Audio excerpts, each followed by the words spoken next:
नमस्कार दोस्तों, आज आपके बीच फिर से एक नया सेट लेके आया हूँ। सामान्य अध्ययन का महत्वपूर्ण प्रश्नों की श्रृंखला है ये। ठीक है, चलो आइए शुरू करते हैं। शुरू करने से पहले अगर आपने हमारा चैनल सब्सक्राइब नहीं किया है तो केतन नॉलेज के नाम से ये चैनल है, इसको सब्सक्राइब करें और अच्छा लगे तो लाइक और शेयर ज़रूर करें। चलो तो शुरू करते हैं। पहला क्वेश्चन है, भोपाल गैस त्रासदी निम्न में से किस कारण हुई? तो पहला क्वेश्चन है आपका ये मेथिल आइसोसाइनेट। ठीक है, ये 3 दिसंबर 1984 को हुई थी। ठीक है, और ये हुई थी यूनियन कार्बाइड कंपनी। ठीक है, इसको याद रखना आप। यूनियन कार्बाइड कंपनी थी भोपाल में, उसमें ये घटना हुई थी। ठीक है, 3 दिसंबर 1984 को। दूसरा क्वेश्चन है, चिपको आंदोलन के पीड़िता है? इसका राइट आंसर होगा सुंदरलाल बहुगुणा। ठीक है, चिपको आंदोलन चमोली जिले में हुआ था। ठीक है, चमोली जिले में। ठीक है, इसको याद रखना। मेधा पाटकर नर्मदा बचाओ आंदोलन से जुड़ी हुई है। ठीक है, नर्मदा बचाओ आंदोलन। ठीक है, किरण बेदी प्रथम आईपीएस लेडी है। ठीक है, इसको याद रखना। तीसरा क्वेश्चन है, अशोक के कौन से शिलालेख में ब्राह्मी लिपि का प्रयोग नहीं किया गया है? ठीक है, ये आपका शाहबाज गढ़ी, ये इसमें खरोष्टी लिपि का प्रयोग किया गया है। ठीक है, खरोष्टी, और बाकी में ये ब्राह्मी लिपि का प्रयोग किया गया है। ठीक है, फिर चौथा क्वेश्चन है, प्रसिद्ध विरूपाक्ष मंदिर कहाँ स्थित है? ये आपका है हम्पी में। ठीक है, और ये कर्नाटक में है, कर्नाटक राज्य में। ओके, ठीक है। पांचवा क्वेश्चन है आपका, कादम्बरी के लेखक कौन है? ठीक है, ये आपके बाणभट्ट। ठीक है, बाणभट्ट ने हर्षचरित और लिखी है। ठीक है, हर्षचरित। हर्ष ने रत्नावली लिखी है। ठीक है, रत्नावली। ठीक है, रत्नावली। ठीक है, कौटिल्य ने अर्थशास्त्र लिखी है, अर्थशास्त्र। और कालिदास ने अभिज्ञान शकुंतलम। ठीक है, अभिज्ञान शकुंतलम।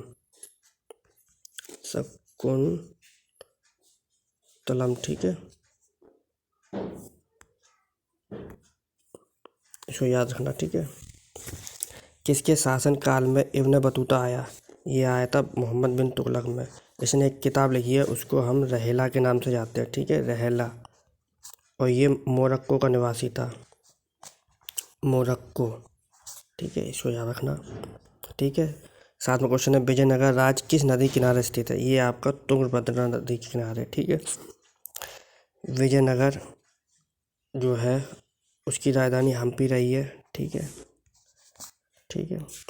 आठवां क्वेश्चन जो है, निम्न में से किस शासक की मृत्यु उसके पुस्तकालय की सीढ़ियों से गिर के हुई? इसका राइट आंसर है हुमायूं।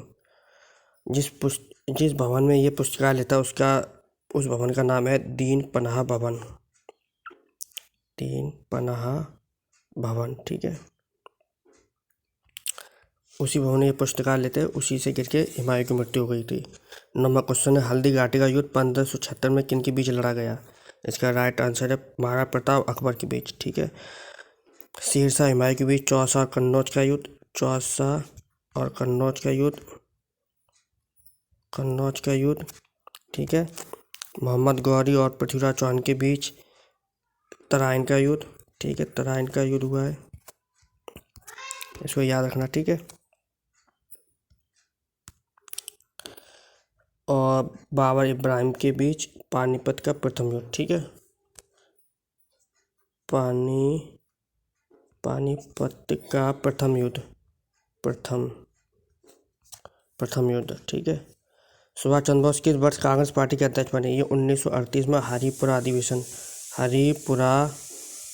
अधिवेशन। ठीक है, याद रखना इसको, हरिपुरा में। महात्मा गांधी द्वारा भारतीय राष्ट्रीय कांग्रेस के किस अधिवेशनों का सभापतित्व किया गया है? तो सिर्फ एक का, वो भी बेलगांव में। ठीक है, बेलगांव में। बेलगांव में। ये पूर्ण रूप से ग्रामीण था, पूर्ण रूप से ग्रामीण था, ठीक है, इसको याद रखना।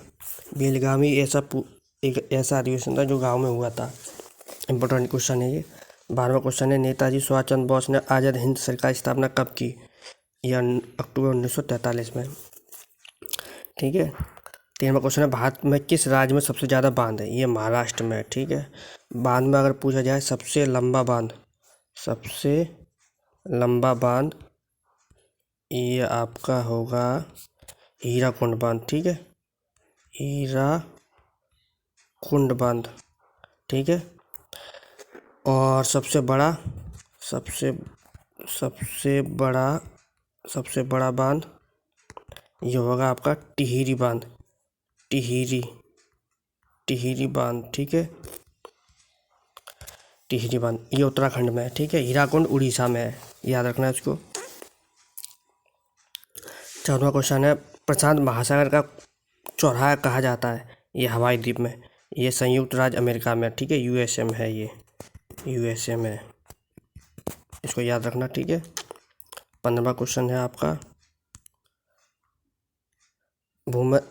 घूमकरिया किस जनजाति की सामाजिक संस्था है? ये आपकी उरांव, ठीक है, झारखंड से संबंधित है ये, ठीक है, झारखंड,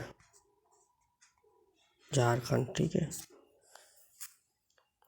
और 16वां है, लौंग मसाला किस भाग से प्राप्त होता है? पौधे किस भाग से प्राप्त होता है? ये फूल की कली से होता है, ठीक है। लौंग सबसे ज़्यादा तमिलनाडु,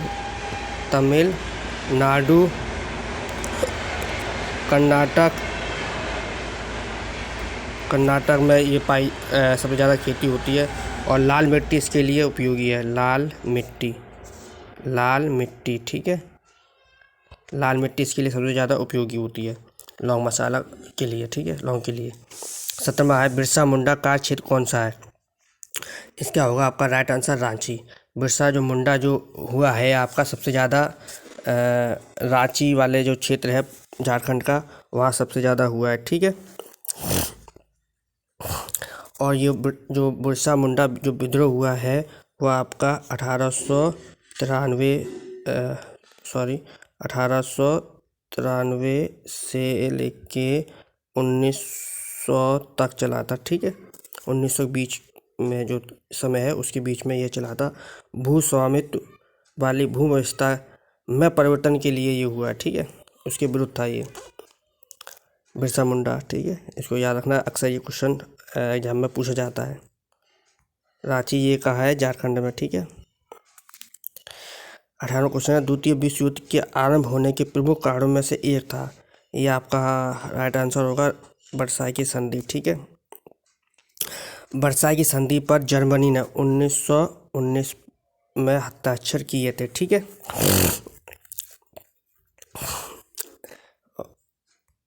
ठीक है, याद रखना किसने संधि इस पे हुई थी? जर्मनी के बीच हुई थी, ठीक है। 19वां क्वेश्चन है आपका, नाथुला दर्रा किस राज्य में स्थित है? तो इसका राइट आंसर होगा आपका सिक्किम, ठीक है, सिक्किम,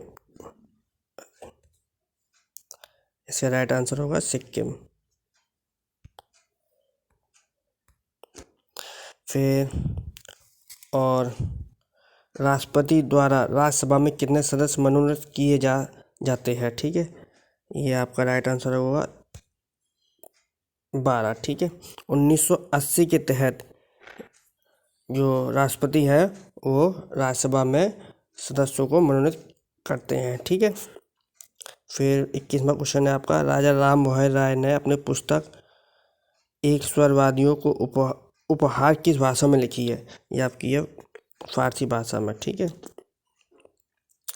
इनको आधुनिक भारत का प्रणेता भी कहते हैं, राजा राम मोहन राय को, ठीक है, आधुनिक भारत का प्रणेता, ठीक है, ये कहा जाता है, ठीक है। 22वां क्वेश्चन है, भारतीय मानक समय और ग्रीनविच टाइम के बीच क्या अंतर है? ये है आपका 5.5 घंटे, ठीक है। फिर 23वां जो सवाल है वो आपका है, स्वतंत्रता के बाद भारतवर्ष में अब तक कितनी बार वित्तीय आपातकाल की घोषणा की गई है? तो इसका राइट आंसर होगा आपका अभी तक एक भी बार नहीं हुई है। ठीक है, और जो वित्तीय आपातकाल है वो अनुच्छेद 360 के तहत लगाया जाता है। ठीक है, 360।